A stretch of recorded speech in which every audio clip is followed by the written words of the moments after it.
a entender los límites de la virtualidad, que son infinitos. Y una vez que tengo un límite tan gigantesco, quizá entonces sí puedo generar mundos virtuales increíbles que superan a la realidad, porque llevar la realidad a la realidad. El otro día cité una cosa, Reggie Watts, rapero que usa loops, tiene piezas de realidad virtual y dijo, nos empeñamos tanto en hacer la realidad virtual que tan real, que una vez que lo logremos, lo único que va a pasar va a ser que decimos, esto es la realidad. O sea, ya entendimos la realidad y la llevamos a la realidad virtual. Es bastante estúpido en el fondo. O sea, querer llevar la realidad a la realidad virtual. Entonces, por eso digo, ¿por qué no integrar, tratar de borrar esa palabra también, aparte de intentar ser desarrolladores de tecnología, ser desarrolladores de virtualidad y comprender hasta dónde, si es que tiene límite, no creo que lo tenga. Y eso sería como un poco mi... Gracias, Gibran. Sí, por ejemplo, a mí durante el desarrollo del proyecto y también cuando me invitan a platicar sobre realidad virtual, como que me llama mucho la atención lo centrado que está en el hardware. O sea, como que la producción de hardware está en el centro de la discusión y bueno, la producción de dispositivos. Y creo que hay una cosa importante que disociar, que es el dispositivo del fenómeno que utiliza ese dispositivo como vehículo, ¿no? para materializarse, o bueno, para virtualizarse. Entonces, por ejemplo, también algo que me gusta mencionar y que a veces también trato de llevar a la práctica es, y bueno, también de esparcir la idea de que la inmersión y la realidad virtual, pues ocurre en muchos ámbitos, incluso desde antes de, por ejemplo, se suele mencionar los frescos del Renacimiento o pinturas rupestres como los primeros campos envolventes de visión y formas como de representar de alguna forma el espacio o la simulación del espacio, etc. Y luego también hay toda una perspectiva de representación de la realidad virtual a partir del Kenworth, que es como a partir de la química, ¿no? Entonces, por ejemplo, creo que estamos cubriendo un espectro muy estrecho de la realidad virtual al referirnos a la historia de los dispositivos, de los headsets, ¿no? Porque al final de cuentas es el recorrido de la historia de las pantallas, en realidad, ¿no? Desde el sensorama hasta, bueno, los más actuales siguen reproduciendo el principio del intermediario, que es tener una pantalla pegada a la retina, y sigue siendo un fenómeno pues tal cual, o sea, muy retinal, y pues no sé, como que a mí me interesaría que se ampliara esa noción, pues no nada más de realidad virtual, sino de inmersión, porque al final también hay una serie de fenómenos que terminan siendo tan influyentes como el perceptual o el visual. Y pienso también, por ejemplo, como en estos sistemas de inducción de campos electromagnéticos para generar emociones, o sea, patentes de DARPA, etcétera. Entonces, es una forma también que se me hace un poco explorada, ya no digamos en la producción de proyectos, sino en el análisis del fenómeno de realidad virtual. Gracias. Pues a manera de conclusión sobre esta pregunta, podríamos decir que más bien hay una necesidad expresiva y de construcción de un lenguaje imaginario o virtual incluso, que es mucho más, que es anterior a la existencia per se de la realidad virtual como tal o como la conocemos hoy en día o como se ha explotado en los últimos días, y que más bien todas estas piezas o estas visiones de artistas incluyen la realidad virtual solo porque está supliendo algo que ya una forma de expresión que ya se estaba intentando crear o generar, pero que por diferentes limitaciones, ya fuera tecnológicas, técnicas o las que fueran, no era posible hasta ahora. Y en ese sentido me gustaría preguntarles, en su proyecto en particular, ¿cómo fue este proceso de tener una idea y luego encontrarse con estas limitaciones que producen la misma tecnología en cada una de sus piezas?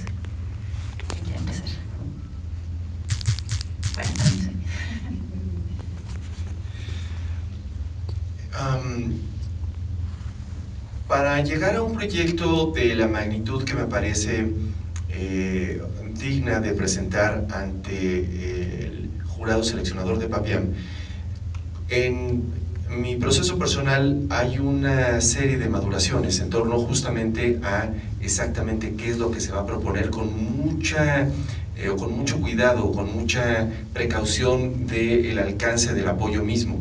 Es decir, no es nada más una idea, hay muchísimas ideas que están por ahí en términos creativos, cualquier productor de formas artísticas lo sabe, pero no todas son apropiadas para todo tipo de apoyos. En este caso, creo que el Centro Multimedia es uno sin duda de los más serios, eso lo digo no nada más por estar aquí, lo digo en todo momento. Uno de los centros que con más seriedad se ha abordado el tema desde múltiples dimensiones. No voy a entrar más a detalle al respecto porque ustedes conocen bien las implicaciones del Centro Multimedia en ese sentido, pero para mí una pieza como Neuroeco, uno de los muy pocos lugares donde podría haberse desarrollado justamente era aquí, es decir, bajo el auspicio de CENART y en particular del Centro Multimedia. La razón es porque la pieza misma tiene la configuración, está del tamaño del apoyo y es sobre todo de esos momentos donde se encuentra la conjugación de los diferentes factores para que sí suceda. Es decir, no para quedarnos como en el intento de voy a experimentar y probar, que no tiene nada de malo, pues, pero que desde mi perspectiva al menos prefiero que esté fuera del circuito de los apoyos. Ahí prefiero tener mi propio compromiso conmigo mismo y dejarlo a ese nivel. Entonces, tendría que decir que me topé con muy pocos de estos problemas a los que se refiere Annie Garza al agua en este momento, porque la pieza estaba ya muy trabajada previamente, la idea y la pieza en el desarrollo conceptual, para poder aterrizar sobre una plataforma como es el PAPIAM. Sin duda, más bien, el dolor de cabeza viene de muchos años atrás y es efectivamente una constante lucha de toda naturaleza. Yo insistiría en el factor económico en un país como el nuestro, en el contexto capitalista del mundo, en el momento en el que está, donde afortunadamente también hay una serie de sucesos que impulsan indirectamente la industria de la realidad virtual, pero que sin duda hay una forma de, por más democratizado que esté, sigue siendo poco accesible en términos generales. Por el otro lado, en contraargumento diría, bueno, insisto en el tema, ¿cuántos tenemos en nuestras manos un teléfono con capacidades de, cuando menos, una visualización digna de realidad virtual, ya sea, no profesional, pues, pero digna? ¿Y cuántos de nosotros nos da, cuando menos, la curiosidad de acercarnos a algún visor? Los que están acá son visores muy asequibles en términos económicos, el teléfono es potente, por supuesto, el que van a experimentar a ustedes, pero basta con que le pregunten al vendedor antes de que les quiera dar todo su discurso de ventas si tiene acelerómetro y giroscopio, y de verdad preguntárselo y luego confirmar que sí lo tenga, porque les van a decir que sí, seguro. No, a veces ni siquiera pueden pronunciar la palabra, pero basta con que tenga estos dos componentes, que además son componentes que se han miniaturizado y se han abaratado muchísimo en el sentido de la producción en masa, para que tenga las cualidades suficientes de acceder a un entorno de realidad virtual, insisto, dignamente, no a nivel profesional, claro, pero sí dignamente, para poder apreciar expresiones justamente en este soporte o de esta naturaleza sin ningún problema. Eso ya lo podemos vivir el día de hoy. Es decir, hay para mí pocos problemas en ese sentido, y más bien los problemas se situarían en otra índole que tendría que ver con probablemente el desarrollo del futuro de lo que vamos a ver, cuando menos en mis propias piezas. Por supuesto, Neuroeco está completamente terminada y la vamos a estrenar aquí en el Centro Nacional de las Artes. Están cordialmente invitados, se publicará la fecha, es por ahí de octubre o noviembre más o menos. Va a suceder en uno de los foros de aquí del CENART, en el aspecto tanto performático como de realidad virtual, etcétera. Insisto, están todos cordialmente invitados, pero después de eso empieza a haber una serie de implicaciones y de consecuencias en las que por supuesto ya estoy trabajando y que ahora sí son de verdad exigentes. Entonces ahí pensar incluso en computadoras prototípicas, no de mercado, sino fabricadas ex profeso para la pieza, son problemáticas a las que tanto económica como tecnológica como conceptualmente tenemos que aproximarnos. Y sí, por supuesto, no hay ninguna otra salida. Si trabajamos con formas y soportes artísticos de esta índole, sin duda tenemos que convertirnos no nada más en programadores y desarrolladores de hardware, sino incluso en muchos casos en financiadores de proyectos tecnológicos, simplemente para poder acceder a la herramienta con la que, y ahí cuidado, porque si la idea no está bien planteada, es un gasto energético y un gasto económico muy fuerte para al final llegar al, bueno, no funcionó, vamos a hacer otra cosa. Bueno, de origen hubiéramos hecho tal vez otra cosa. Entonces, creo que el problema fundamental es tener mucha precisión en esa idea, porque es un territorio que permite, en términos generales, insisto, nuestra economía, poco juego, a pesar de lo lúdico que es. No hay mucho margen para el error. Sin duda, cada una de las piezas tiene que estar muy bien soportada, muy bien planteada, perfectamente documentada y con un análisis tanto conceptual como artístico y tecnológico muy profundo. Si no, realmente creo que tendríamos que estar pensando algún otro tipo de soporte. Gracias. ¿Quién quiere seguir? Pues, bueno, en mi caso, o sea, más allá de las limitaciones circunstanciales que siempre son evidentes, o sea, desde la primera exposición que hice, por ejemplo, de realidad virtual, ya existía como, pues, los headsets y los cascos, ya era un estadio avanzado como del desarrollo de gráficos y demás, pero aún así era complicado pues de alcanzar aún para las instituciones, aunque trabajaras con un museo, etcétera. O sea, para organizaciones mismas era demasiado complicado y pues para artistas individuales pues muchísimo más. En el caso de mi proyecto, la complicación mayor sí tenía que ver con el procesamiento. Igual, y ahorita les enseño como un slide con unas imágenes del proyecto, y más allá del... O sea, lo gracioso es que la problemática no era alrededor de la realidad virtual, sino del procesamiento de datos. Porque, bueno, eran paquetes de datos de telescopio, entonces eran cantidades monstruosas de información improcesable. O sea, muchas veces ni siquiera, yo creo que por ejemplo la misma Agencia Espacial Mexicana le hubiera costado demasiado procesar, no sé, eran petabytes de información.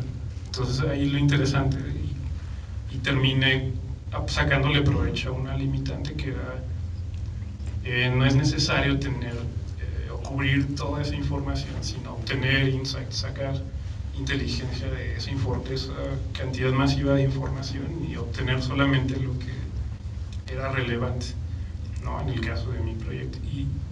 Y bueno, o sea, también una cuestión coyuntural que ha permeado y afectado al resto de mis proyectos, pues tiene que ver con no sentirme constreñido al desarrollo de realidad virtual en las herramientas populares. O sea, hace rato creo que preguntaste sobre la moda, qué pensábamos al respecto de eso, y en un sentido estricto, hablando de moda y de media, pues creo que está entrando apenas la etapa de la innovación. O sea, en la teoría de la innovación se dice que ocurre en los laboratorios, o cuando se está inventando y nadie conoce esa tecnología, y más bien es al revés, o sea, cuando empieza a dispersarse, a popularizarse y a hacerse masiva, es cuando realmente empieza a haber ese salto de magnitud, no nada más de adopción tecnológica, sino de darle propósito a esa adopción. Entonces ahorita hay como un debate interesante entre, bueno, ¿qué vamos a hacer? ¿Nos vamos a poner a desarrollar la misma herramienta, o vamos a dar un salto hacia otro lado, hacia narrativas, hacia desarrollo de proyectos y solamente ser usuarios de las tecnologías? O sea, como que es una postura un poco incómoda, ¿no? Porque, bueno, por ejemplo, yo los que conozco, los desarrolladores de hardware o de software, prácticamente no tienen pues las circunstancias o el tiempo para dar un salto y darle propósito a esa herramienta, ¿no? Entonces ahí es donde entra como esta... Yo siempre me cuestiono como ese rol, como cuál asumir, si puedo tomar parte en los dos o modificar el hardware con una postura crítica como artista. Entonces, y bueno, ahorita más adelante les cuento un poquito más de cómo abordé ese tema en mi proyecto y pues mientras le doy la palabra.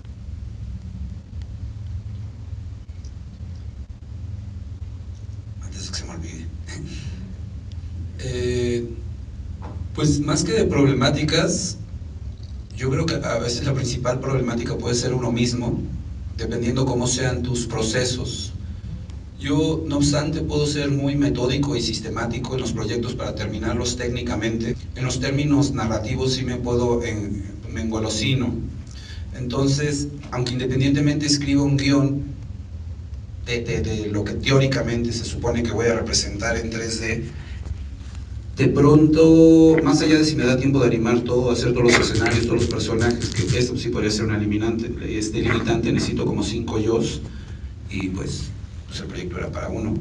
Y en esos términos, de pronto me doy cuenta que hay algunos fallos narrativos.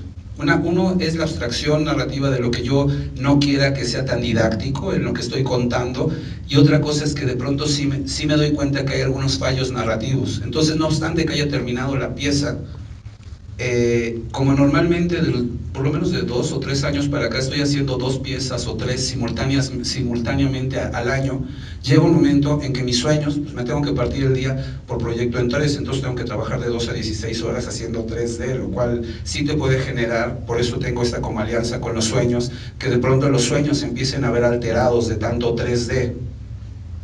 Entonces sí tengo alucinaciones, ya no sé si estoy dormido, si estoy medio, no sé, semidespierto, pero sí empiezo a tener como visiones de tanto 3D que hay. Entonces de pronto como que digo, eso, y voy anexándole más y más, por eso también me encanta lo transmedia, y digo, bueno, ok, ya se extendió demasiado el guión, ya tengo la parte, ahorita estoy haciendo una trilogía que se termina este año, pues digo, ya tengo la parte 4, ¿no? Y ya comienza la parte 5. Pero, no obstante, la pieza está terminada en un punto. Ahorita mismo sí me di cuenta que tenía que meter una escena que no estaba planeada para poder ligarla con la parte 3, que estoy haciendo otra pieza de realidad aumentada. Entonces, yo creo que en mi caso es esa cuestión como narrativa de que, para mí la narrativa es muy fuerte, más que la realidad virtual, más que el hardware, más que la tecnología, sí estoy intentando desarrollar narrativa. Y el principal problema es quizá ese exceso de 3D que manejo, y que me parece afortunado porque así tiene como cierta esquizofrenia psicótica, mágica, rara, de cosas que precisamente son las que como que me interesa atrapar, más que si estoy súper sobrio y soy súper realista y escribo un guión impecable que un guionista me dice, wow, qué maravilla, este guión es precioso. Sí me gusta que tenga precisamente estos como pequeños absurdos que vienen completamente alimentados de una sobresaturación de 3D, ¿no? Entonces, el principal problema puedo quizás ser yo y mi manera de funcionar un poco, ¿no? Muy bien. Yo estuve reflexionando cómo decir de la manera más animosa el hecho de que sí, como les mencioné en la introducción, yo planteé 4 piezas porque según yo tenía 8 brazos más. Sin duda no los tengo y produje una. ¿Por qué? Porque coincido con Antonio en cuanto a que hay disciplinas que son más permisivas para retroceder sobre tus propios pasos. Es curioso que este campo está tan urdido, como mencionaba al principio, de tantos detalles cruciales, tantísimos, que bueno, hay perfiles que aceptan más esas estructuras que otros. Vaya, yo estoy acostumbrado a producir mucho. La verdad es que el Centro Multimedia me vio transformarme en una persona que pasó de 4 o 5 piezas al año a producir realmente 1 o 2. 2 que sin embargo he aprendido a cambiar el fraseo, no a verlo como bueno, ¿dónde quedó el trabajo?, ¿no? Sino a verlo en términos de densidad, y eso es algo que he de agradecer muchísimo a las autoridades del Centro Multimedia y el programa, porque la verdad es que han sido y serán increíblemente acomodadoras a la visión del productor, del artista, a respetar sus procesos y sobre todo a que te den carta blanca y muy mucha disciplina para que uno se sienta como la inversión que está haciendo. La realidad es que el programa, y un poco lo que compartimos todos aquí en la mesa, es que el Centro Multimedia invirtió en piezas que no tienen par en el mundo. Somos una población, tanto los que lo producimos como los que estamos rodeados y los que participamos de estos discursos, privilegiada en muchos sentidos, y por eso es que tal vez en las vicisitudes que yo enfrenté en la producción de mi proyecto intenté ser más preciso que todos los 18, 25 años de carrera que tenía antes, el saber que le podía regresar no solamente al Centro Multimedia, sino al mundo, piezas que volvieran a hacer críticas al respecto. Puntos más adelante espero elaborar más, porque me parece que es fundamental que la producción de realidad virtual sea no solamente el ejercicio técnico, no solamente el ejercicio práctico de estas problemáticas abstractas, sino que nos regresen de una forma crítica y humana de dónde provenimos. Eso fue muy importante. Qué bien, gracias. Un placer también haber sido su tutora. Lo disfruté mucho, sobre todo en el proceso. Había cosas que les cuestionaba, pero a la vez las resoluciones que ellos tenían eran sorprendentes para mí. Fue muy gratificante. Y creo que sería muy importante en este momento que pudiéramos ver realmente, más allá de saber cómo es el problema técnico y la visión de por qué usar realidad virtual, que pudiéramos ver qué construyeron en estos mundos virtuales, aunque sea un poquito. Antes de pasar a eso, que ahí tenemos la computadora, ahí tenemos visores y demás, me gustaría que hiciéramos una breve ronda de preguntas, porque seguramente algunos de ustedes todavía tienen algún detalle que les gustaría saber. No sé si tenemos un micrófono. Sí, aquí está. Ah, perfecto. Entonces, ¿alguien tiene una pregunta?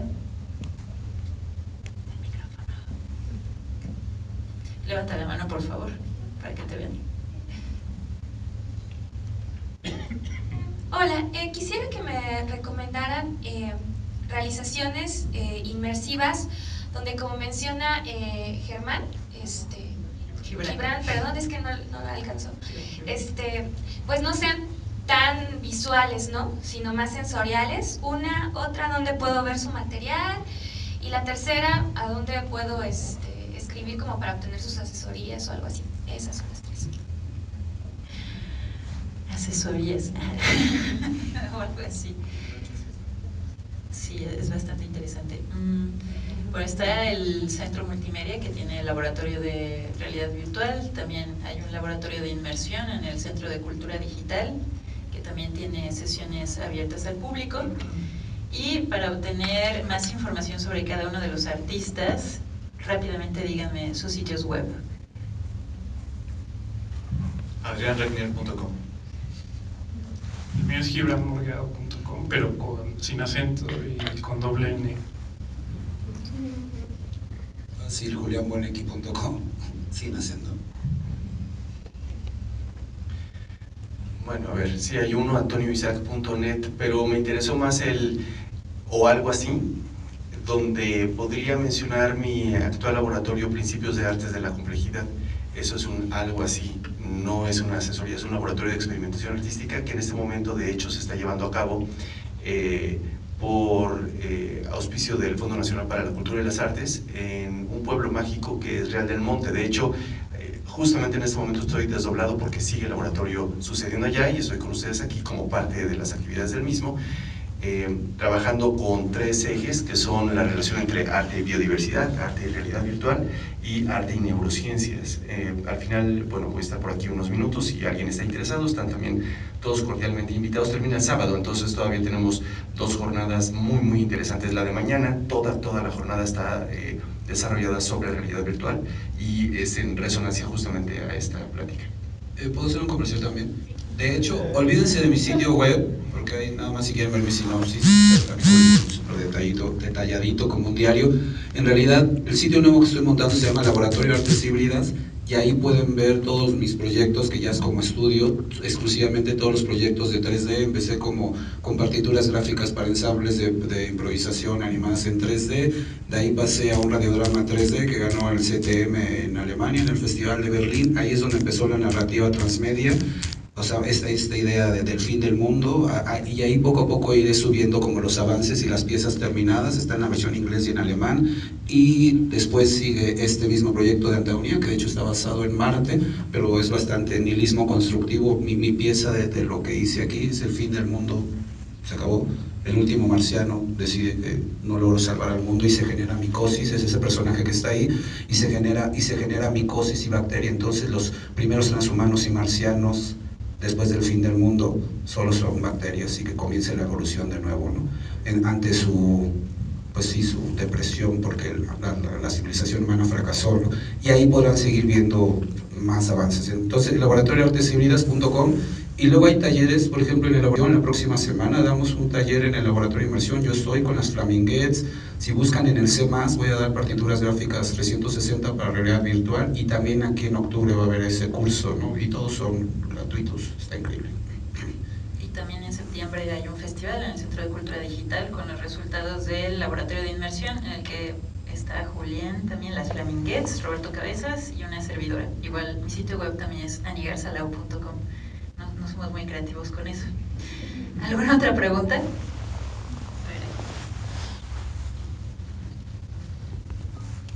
Hola, ¿qué tal? Estaban hablando de desarrollo de hardware y de software, y bueno, quería saber si eso, el proceso y los resultados los comparten en algún lugar, porque pues, yo estoy bastante interesado en eso. Y, bueno, yo soy compositor y he estado participando haciendo música y especializando con Ambisonics y haciendo mis propios software, pero pues ha sido un lío de un año, ¿no? Y sigo trabajando en ello. Entonces me gustaría, no sé si lo compartan, sería maravilloso poder estar con otras personas. Y oye, antes que cualquier otra cosa, él es Pablo Abelardo, que él es el compositor con quien he trabajado los últimos 5 o 6 años.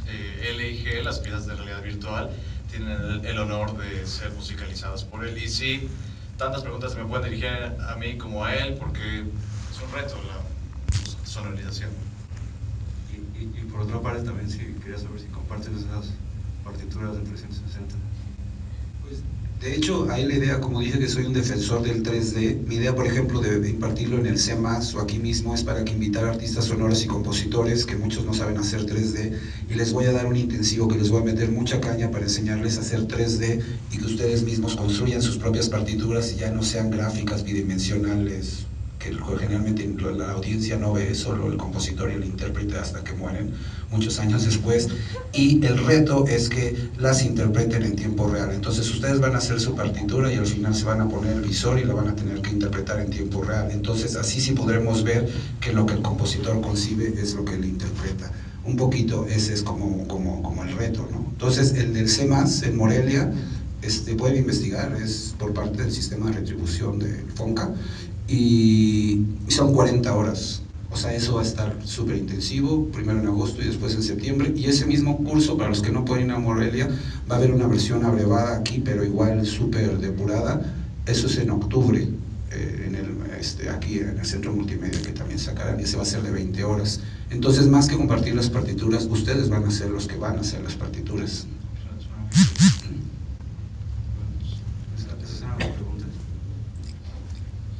Bueno, regresando un poquito a lo de las recomendaciones, voy a hacer también un comercial rápido, pero para alguien más, que es se llama Dirección de Visualización y Realidad Virtual, que es un espacio poco, pues, conocido en la ciudad, y también me parece como que históricamente muy importante, porque le da cabida a mucha gente que no tiene una noción de nada, y te pueden dar asesorías, o si tú tienes un proyecto armado, desde, no sé, si quieres hacer gatitos VR hasta algo súper complejo, como que ellos adoptan y saben evaluar los proyectos para que la gente pueda acercarse y empezar, y eso se me hace como una labor que muy pocos están haciendo, o sea, como darle una amplitud a ese espectro educativo tan amplio.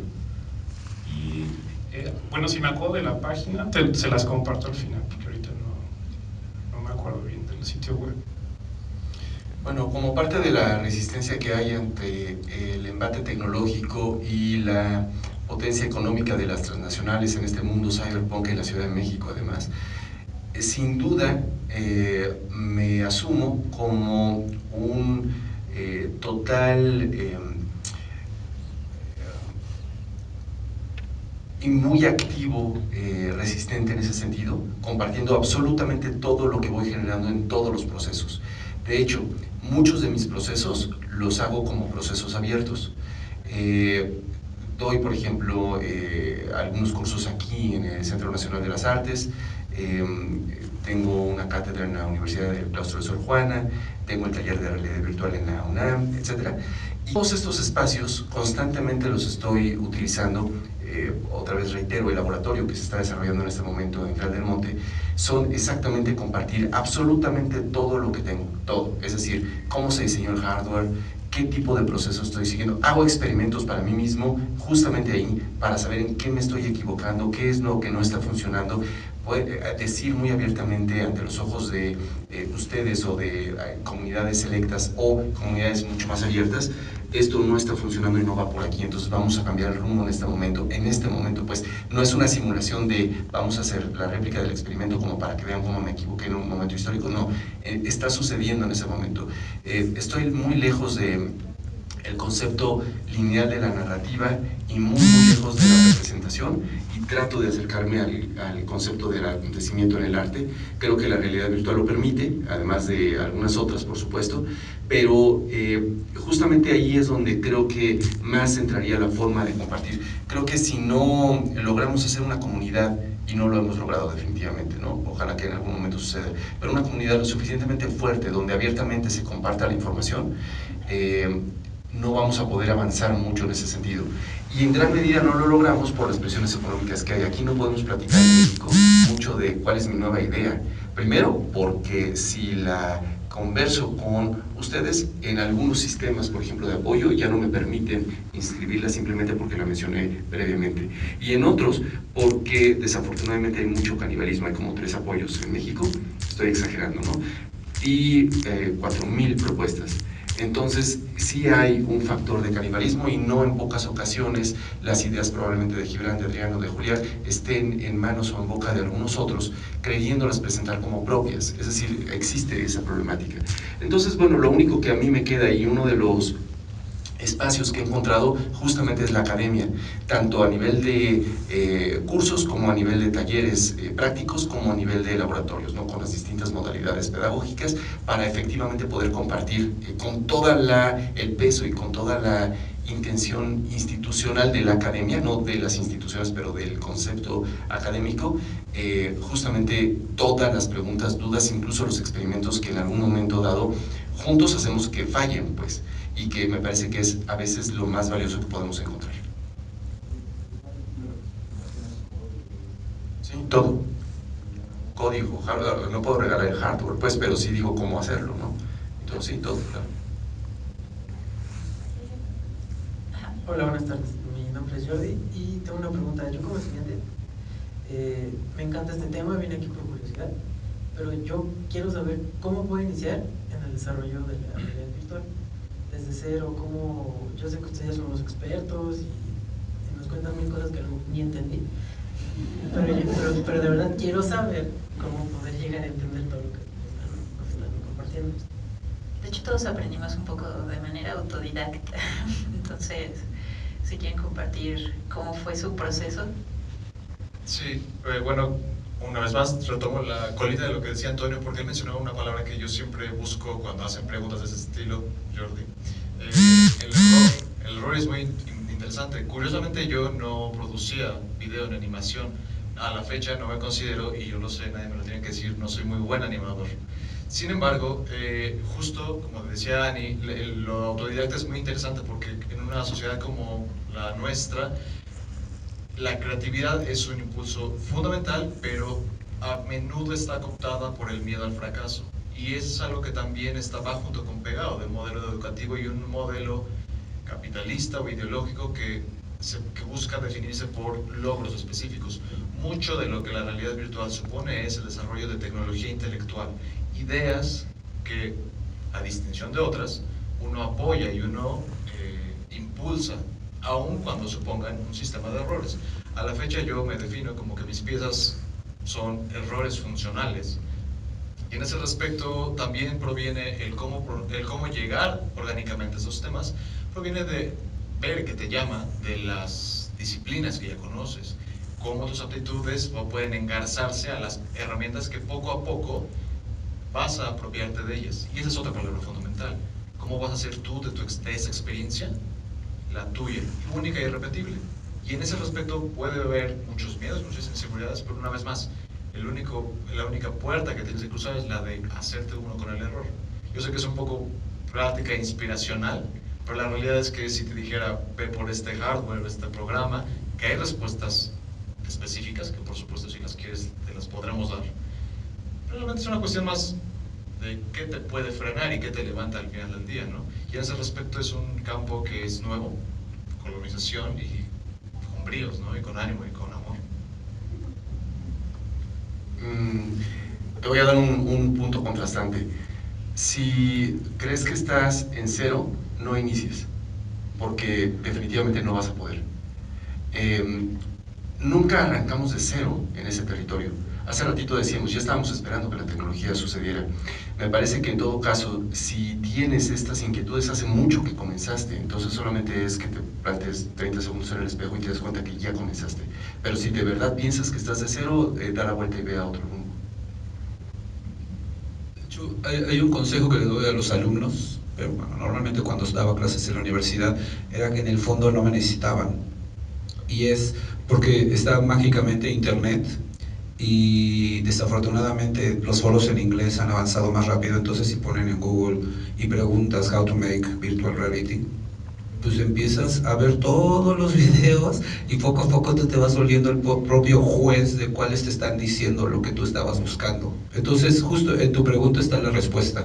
Ya viniste a esta conferencia, ves unos talleres, vas y empiezas a picar de aquí y allá y poco a poco dirás, este maestro me sirve, este maestro no me sirve, esto no es lo que estoy buscando, y en todo eso que vayas viendo, que vas descartando, te va quedando otra vez la respuesta de qué es exactamente lo que quieres. Y la cosa más importante creo que es, primero, qué quieres decir, y ya que te contestaste qué quieres decir, ya después puedes decir, necesito hacer realidad virtual para esto que quiero decir, igual y dices no, y te tardas 5 años más en decir, ahora sí necesito hacer realidad virtual.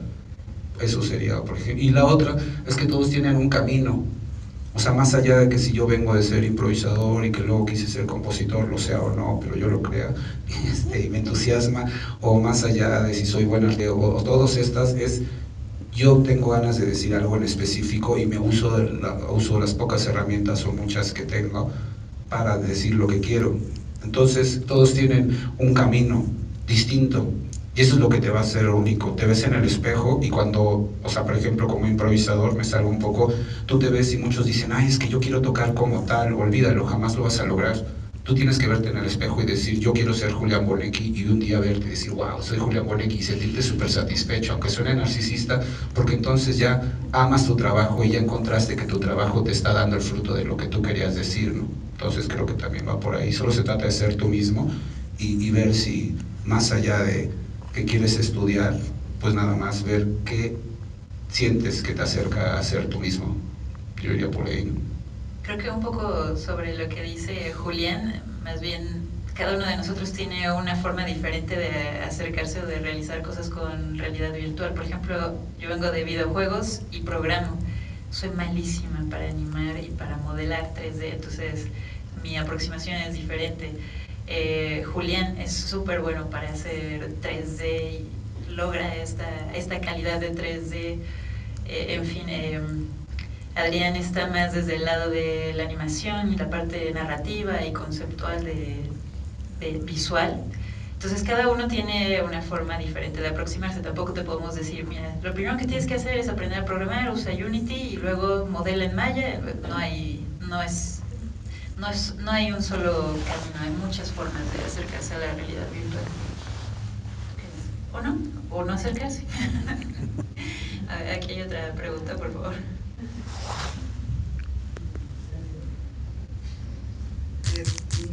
No precisamente una pregunta. Yo creo que es muy válido lo que tú estás haciendo, porque los acercamientos se dan de diferente manera y algo que provoca también es que te acerques al artista. Hace mucho tiempo hubo un evento con un artista, aunque ellos te digan que por tu lado. Muchas gracias. Bueno, para que no se nos acabe el tiempo, porque sí quiero que vean su trabajo, sino el actual, para no dar spoilers, por lo menos el anterior. Y les vamos a hacer esto de manera ordenada porque Antonio Isaac trae unos visores. ¿Cuántos visores traes? ¿Cuántas? 6 personas pueden estar al mismo tiempo viendo. Ok. 6 personas que quieran acercarse a verlo pueden levantarse. Si cuentan más de 6, siéntense por favor. Cuando uno termine de verlo, pueden tomar su lugar.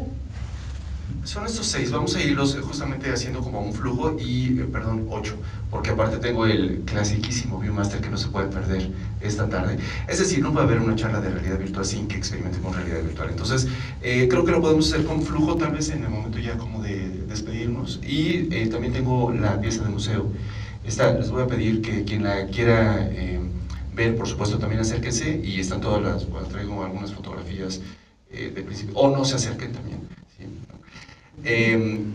Pero si la quieren ver, les voy a pedir que sean extraordinariamente cuidadosos. Es una pieza original de la década de los 30 del siglo XIX, o sea, 1830 y tantos. Entonces, les voy a pedir máximo cuidado, por favor, y bueno, son, por supuesto, todos bienvenidos. Entonces, vamos a hacer eso al final. Antonio Isaac va a bajar. A lo mejor lo podemos hacer de manera continua, mientras unos están en los visores, para que no tengan que esperar otros pueden utilizar la computadora y el micrófono para compartir.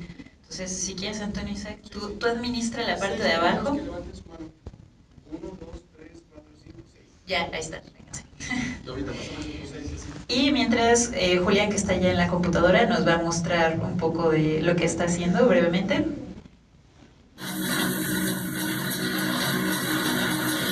Y pues me la pasé sacando fotografías a minerales y buscando una cuestión de elementos superorgánicos para tratar esto. Ese fue uno de los primeros como fractales que les enseñé también a los tutores. Y esa es como solo una fórmula fractal, porque obviamente iba a ser imposible animar eso. Esta es la parte que el internet da un poco a tropezones. Esta es la parte donde se supone que el genetista ya muere, entonces es una parte ya como previa a su ritual. Y pues lo pueden navegar a 360, aunque confieso, originalmente mi pieza yo le llamaba realidad virtual primitiva porque estaba pensada para verse en el Samsung Gear, en YouTube. Pero últimamente, aunque aquí se vea bien, y si ven, no tiene ninguna marcas arriba ni abajo, cuando se pongan el Samsung, cuando se pongan el Samsung Gear, van a descubrir que hay unas marquitas negras ahora, y que a veces en YouTube se hace como un pinch. Entonces es horrible. Entonces eso fue uno de mis primeros problemas, y en realidad ahora pues ya estoy feliz pasando la pieza a Oculus para también poder subir la calidad de los renders y pues la experiencia, ¿no? Y sobre todo porque había un planteamiento que se supone que tengo que hacer una activación en vivo donde voy a cantar en vivo.